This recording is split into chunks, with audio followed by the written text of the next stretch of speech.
కీలకంగా రాజకేశ్ రెడ్డిని పరిచయం చేశాను, అదానికి డబ్బులు 100 కోట్లు అప్పించానని చెప్పారు కదా.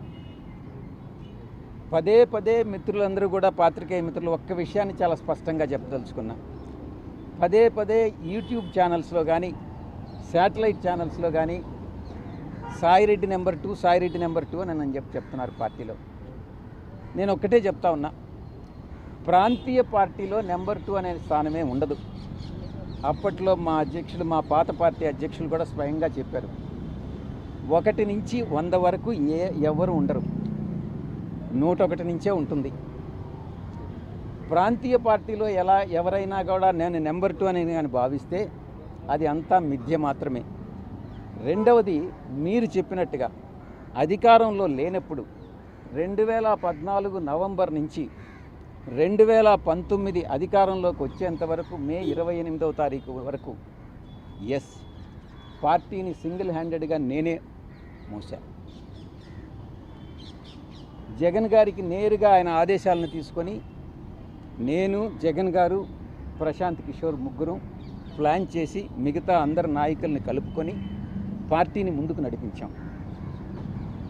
నేను అప్పుడు కూడా నెంబర్ 2గా భావించలే. ఆ తర్వాత కాలక్రమేణా అధికారంలోకి వచ్చిన తర్వాత ఒక 6 నెలలకి ఈ నెంబర్ 2 అనేటటువంటిది మిథ్య అనేటటువంటిది నేను కూడా గమనించా. ఈ యొక్క కోటరీ నేను గతంలో ఏదైతే చెప్పానో, ఈ కోటరీ సభ్యులందరూ కూడా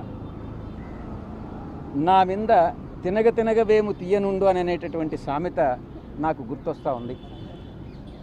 మా యొక్క నాయకుడికి, అప్పట్లో నాయకుడికి చెప్పి సాయిరెడ్డి ఒక వెన్నుపోటుదారుడు అవుతాడు, ఏ రోజైనా మీ యొక్క స్థానానికి ఆయన స్థానభ్రంశం చేస్తాడు అన్నటువంటిది ఆయనకి చెప్పి, నేనేదో కొన్ని వేల కోట్ల రూపాయలు దోచేశాను అన్నటువంటి అపవాదనంతా నా మీద మోపి ఈ యొక్క కోటరీ ఆయన మనసును మార్చి నన్ను 2వ స్థానం నుంచి, మీరు అనుకునే 2వ స్థానం నుంచి స్లోగా తగ్గించుకుంటా నాకు ఇచ్చిన పదవులన్నింటినీ కట్ చేసుకుంటా వచ్చి నన్ను 2000 స్థానంలో నిలబెట్టింది. చాలా అవమానాలు పాలయ్యా. ఈ కోటరీ మరొక్కసారి చెప్తా ఉన్నా, ఈ అవమాన భారం తాళలేక, ఈ కోటరీ యొక్క వేధింపులు తాళలేక, నాకు అప్పట్లో నా నాయకుడైనటువంటి జగన్మోహన్ రెడ్డి గారి మనసులో స్థానం లేదని గ్రహించి వేదన చెంది నేను పార్టీ వీడడం జరిగిందే తప్ప వేరే ఏ కారణం కాదు. మరొక్కసారి చెప్తా ఉన్నాను, మీరు ఈ రోజుకు కూడా ఈ యొక్క యూట్యూబ్ ఛానల్స్లో పార్టీలో నెంబర్ 2గా ఉన్నటువంటి వ్యక్తి విడిపోయాడు, పార్టీలో నెంబర్ 2గా ఉన్నటువంటి వ్యక్తి విశ్వాసఘాతకానికి పాల్పడ్డాడు, పార్టీలో నెంబర్ 2గా ఉన్నటువంటి వ్యక్తి జగన్మోహన్ రెడ్డి గారిని మోసం చేసి వెళ్ళిపోయాడు అని పదే పదే చాలా న్యూస్ ఛానల్స్లో మా వాళ్లే కొన్ని రాయిస్తూ ఉన్నారు, మీరు కొన్ని రాస్తూ ఉన్నారు. దాంట్లో కొన్ని పెయిడ్ ఆర్టికల్స్ ఉన్నాయి, కొన్ని మామూలుగా మీరేదో ఆత్మసంతృప్తి కోసం మీరు రాసుకుంటా ఉన్నారు. నేను అధికారం వచ్చిన 6 నెలల్లో నా యొక్క 2వ స్థానం 2000 స్థానానికి పడిపోయింది. కాబట్టి దయచేసి నేనేదో నెంబర్ 2 స్థానంలో ఉన్నాను అన్నటువంటి విషయాన్ని మర్చిపోండి, తిరిగి రాయవద్దు అని మీకు అందరికీ కూడా విన్నవించుకుంటున్నాను.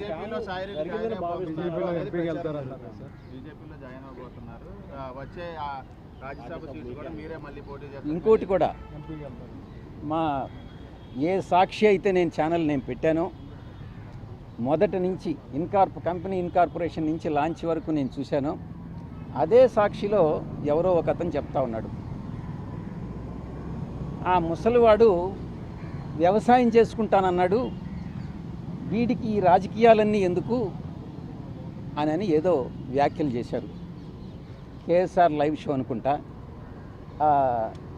నేను రాజీనామా చేసిన రోజున, సిఐడి వాళ్ళు నన్ను పిలిచిన రోజున, ఈ 2 సందర్భాల్లో మాత్రమే నేను బయట మాట్లాడింది. మిగతా ఎవరో ఏదో మాట్లాడుకుంటూ కొంతమంది నన్ను తిరిగి ఎంపీ కింద రాజ్యసభకు నన్ను పంపిస్తున్నారు. మీలోనే చాలామంది, చాలా టీవీలన్నీ నన్ను బీజేపీ రాష్ట్ర అధ్యక్షుని చేస్తున్నారు. నన్ను బీజేపీ ఇన్ఛార్జ్ వేరే రాష్ట్రానికి పంపిస్తూ ఉన్నారు. మీరే ఏదేదో ఊహించుకుంటా ఉన్నారు. నాకు సంబంధించినంత వరకు నేను ఏ రోజు నాకు ఎంపీ స్థానం నేను అడగలే, తిరిగి రావాలని నేను అనుకోలే. నేను వ్యవసాయం అని అంటే వ్యంగ్యంగా ముసలోడు వ్యవసాయం చేసుకుంటానన్నాడు, మళ్ళీ ఈ రాజకీయాలు ఏంది అని మీరే నేను రాజకీయాల్లో ఎంటర్ అయిపోయినట్టు రీఎంట్రీ అని ఈ రకంగా రకరకాలైనటువంటి వ్యంగ్యాస్త్రాలన్నీ కూడా సంధిస్తూ ఉన్నారు. ఇది తప్పు. ఇప్పుడు మీరు వ్యాపార రంగంలో నేను ఏదైనా చేయొచ్చు, రాజకీయాల్లో రీఎంట్రీ కావాలి అని అంటే మీ యొక్క పర్మిషన్ కావాలన్నా నా ఇష్టం. నేను కావాలంటే రీఎంట్రీ అవుతా, మీ పర్మిషన్ ఏం అక్కర్లేదే. నేను వ్యవసాయం నేను వదిలేసుకుంటా, నా ఇష్టం. వ్యాపార రంగంలో ఎంటర్ అవుతా, నా ఇష్టం. దానికి మీ పర్మిషన్ అవసరం లేదే, దానికి వ్యంగ్యాస్త్రాలు అవసరం లేదే, దానికి సాక్షి ఛానల్లో వ్యాఖ్యానాలు అవసరం లేదే. నా వరకు నేను చిత్తశుద్ధితో ఏదన్నా ఉంటే నేనే చెప్తా ఉన్నాను. నేను ఎంపీ పదవి తిరిగి ఆశించలేదు అని నేనే చెప్తున్నాను. అలాంటప్పుడు మీరు ఎలా రాస్తారు ఇవన్నీ? So thank you very much. ఇంకా స్కామ్ అసలు జరిగిందా జరగలేదా, అలాగే దీని వెనక ఒక బిగ్ బాస్ ఉన్నారని చెప్పి విస్తృతంగా ఒక ప్రచారం అయితే జరుగుతుంది సార్. ఎవరు ఆ బిగ్ బాస్ మీకు తెలిసిన? స్కామ్ జరిగిందా లేదా అన్నటువంటిది రాజశేఖర్ రెడ్డిని అడగండి. దొరక్కుంటే నన్నేం చేయమంటారు? నేను పట్టించేది పోలీసు వాళ్ళని అడగండి, పట్టిస్తాడు. బిగ్ బాస్ ఉన్నారా లేదా అన్నటువంటి విషయం నాకు తెలియదు, నిజంగా కూడా నాకు తెలియదు. ఆ బిగ్ బాస్ ఎవరైనా మీ దృష్టిలో ఉంటే మీరు ఎవరో చెప్పండి, నేను కూడా వింటాను. సార్, ఈ స్కామ్లో ముడుపులు వసూలు కోసం ఒక పెద్ద హవాలా నెట్వర్క్ ఏర్పాటు చేశారు. దాంట్లో కొంతమంది క్రూషియల్ రోల్ పోషించారనేది ఒక ఆరోపణ. ఆ విషయం మిమ్మల్ని ఏమైనా అడిగారు. ఈ యొక్క రాజ్ కసిరెడ్డితో ఎవరెవరు అసోసియేట్ అయ్యారు అన్నటువంటి విషయాన్ని అడగడం జరిగింది. ఆ రాజ్ కసిరెడ్డితో నేను ఒక్కటే చెప్పాను, రాజ్ కసిరెడ్డి ఆయన కో brother Avinash Reddy, Raj Kasireddy co brother Avinash Reddy, Raj Kasireddy మరో అనుచరుడు చాణక్య అలయాస్ ప్రకాష్, చాణక్య రాజ్, 3 కిరణ్ అనేటటువంటి వ్యక్తి, 4 సుమీత్ అనేటటువంటి వ్యక్తి, 5 సైఫ్ అనేటటువంటి వ్యక్తి, మిగతా చాలామంది ఈ యొక్క నెట్వర్క్లో ఉన్నారు అన్నటువంటి విషయాన్ని నేను చెప్పాను. నేను చెప్పింది ఇంతకు ముందే వాసుదేవరెడ్డి కానీ సత్యప్రసాద్ కానీ ఇద్దరు కూడా చెప్పిన మాటలనే నేను చెప్పాను. వాళ్ళు ఇచ్చినటువంటి స్టేట్మెంట్ ఆధారంగా నన్ను ప్రశ్నించడం జరిగింది. వాళ్ళ స్టేట్మెంట్ కరెక్ట్ అయితే ఇది కూడా కరెక్టేనని చెప్పాను. మళ్ళీ వాళ్ళు ఎప్పుడు పిలిస్తే అప్పుడు వస్తా. నిన్నటికి మీరందరూ నాకేమీ అత్యుత్సాహం లేదు, మీకు అత్యుత్సాహం ఉన్నట్టుగా ఉంది. 18వ తారీఖు వాళ్ళు నోటీస్ ఇస్తే సాయిరెడ్డి అత్యుత్సాహంగా ఏదో జగన్ గారి మీద చెప్పేయాలని ముందుగా వచ్చి చెప్పేస్తున్నాడు అనేటటువంటి భ్రాంతిని మీరు కలిగించారు. ఈనాడు ఆంధ్రజ్యోతి నన్ను సమ్మన్ చేశాయా, లేకుంటే సిట్ నన్ను సమ్మన్ చేసిందా?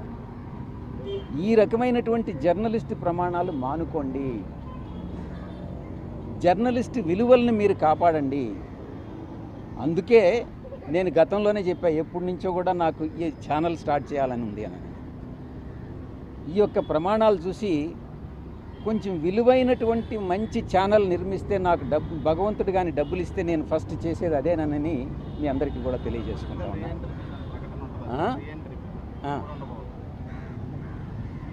మీరు నన్ను ఎప్పుడు పొలిటికల్ రీఎంట్రీ అడుగుతారో ప్రజలు, పొలిటికల్గా మీరు ఎంట్రీ కాండి, రీఎంటర్ కాండి అని ప్రజలు కానీ అడిగితే నేను తప్పకుండా ఎంటర్ అవుతాను.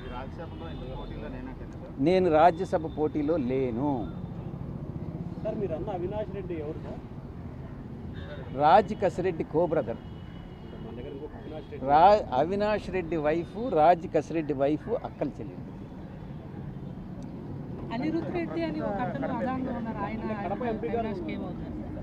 అనిరుద్ధ్ రెడ్డి అని అవినాష్ రెడ్డి, అనిరుద్ధ్ రెడ్డి అని ఆయన కూడా రాజ్ కసిరెడ్డి బంధువే. సార్ అంటే ఇప్పుడు కడప అవినాష్ ఎంపీ ఏమైనా గారు అవుతారా? ఈయన వేరు కదా సార్? ఆ?